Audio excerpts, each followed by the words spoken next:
সংসার হয়ে গেলে একটা মেয়ে সব থেকে বেশি কী হারায় জানেন?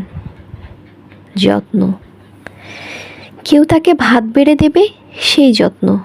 কেউ তার কথা শুনবে, সেই যত্ন। তার ছোটোখাটো স্যাক্রিফাইসের কথা কেউ মনে রাখবে, সেই যত্ন। প্রচণ্ড ক্লান্তিতে কেউ তাকে একটু ছুটি দেবে, সেই যত্ন। অন্তত একটা প্রশংসা তো করবে যে এত সব হারিয়েও মেয়েটা কী রকম সংসার আগলে ধরে জীবন পার করে দিচ্ছে, সেই যত্ন। ছুটি নেই, ছাড় নেই, চোখের জলের দাম নেই, তাও সংসার আগলে ধরে থাকতে মেয়েদের কি প্রবল আগ্রহ, তাই না?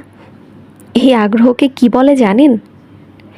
নিজেকে নিঃশেষ করে সব আগলে রাখার এই আগ্রহের নাম মায়া। অথচ তার জন্যই কেউ মায়া দেখায় না। কি অদ্ভুত বিষয়, তাই না?